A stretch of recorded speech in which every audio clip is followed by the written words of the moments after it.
welcome. This is Bill After, and first of all, thanks to Turnbuckle Promotions for letting us do this interview on their time right here at the Sheridan, Bucks County, right across the street from Sesame Place, where Cookie Monster lives. And you, my guest here, you know who Cookie Monster is these days, don't you? Yeah, not just from my days of watching the Cookie Monster. It's actually 6 days a week when my son wakes up at 6 o'clock in the morning and wants to watch Sesame Street and Bert and Ernie and the Cookie Monster. And yeah, you know, it's all good. Taking one for the team. Yeah, I had no idea, though, that... How old is your son now, 2? My son's 2.5, yeah. And what's his name? His name is Gage. His name is Gage. Mm-hmm. How did you come up with a name like that? Well, you know, I'm a car collector. Right. My wife is a stunt woman. Right. And that has nothing to do with the story. I was going to say that. Gage, I think of a gun. Well, no. It does have something to do with the story. But the fact is that at 3 o'clock in the morning, she wakes me up and says, you know, honey, I have a name for our boy. And she says Gage. And the first thing I thought was, can we spell it Gauge?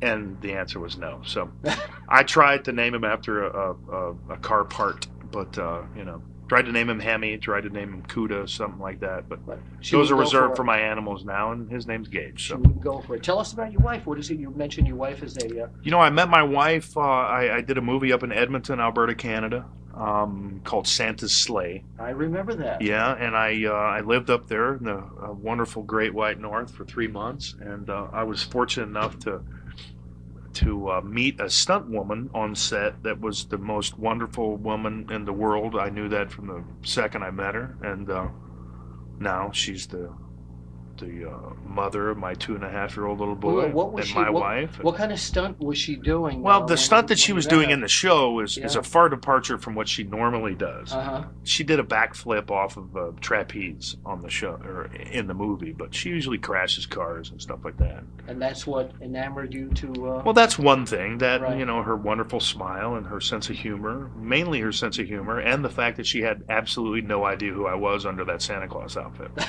So she had never seen you wrestle She'd before? never even heard of Goldberg. Really? It was wonderful. Quite humbling at the time, but it was wonderful. Is that something you needed in your life? Someone who didn't know where you came from and who you were?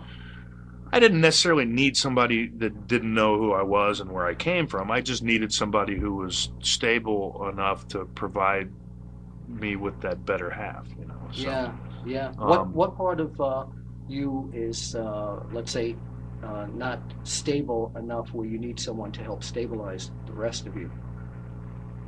You lobotomized me with that question, but I'd say it's 75% of my body. I'd say. Is that right? Yeah, you know, hey, we're all still a big kid. We're all a Dr. Jekyll, Mr. Hyde inside, but I needed a voice of reason in my life, I suppose, and someone that I looked up to and appreciated and respected, and she's that person. So.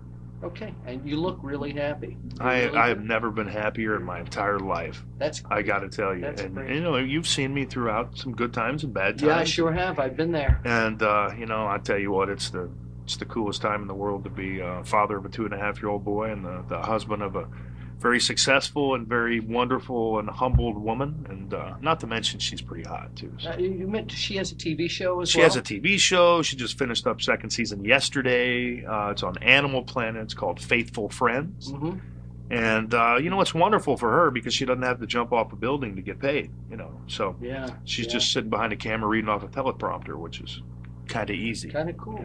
We have no teleprompter here. No, thankfully. On our next installment, if we did have a teleprompter, it would be on your head. I don't know why you said that. Well, because I'm looking at your head. Okay, I appreciate that. Well, on our next installment, we'll come back and answer questions sent by the fans here at onewrestling.com. And I can't wait.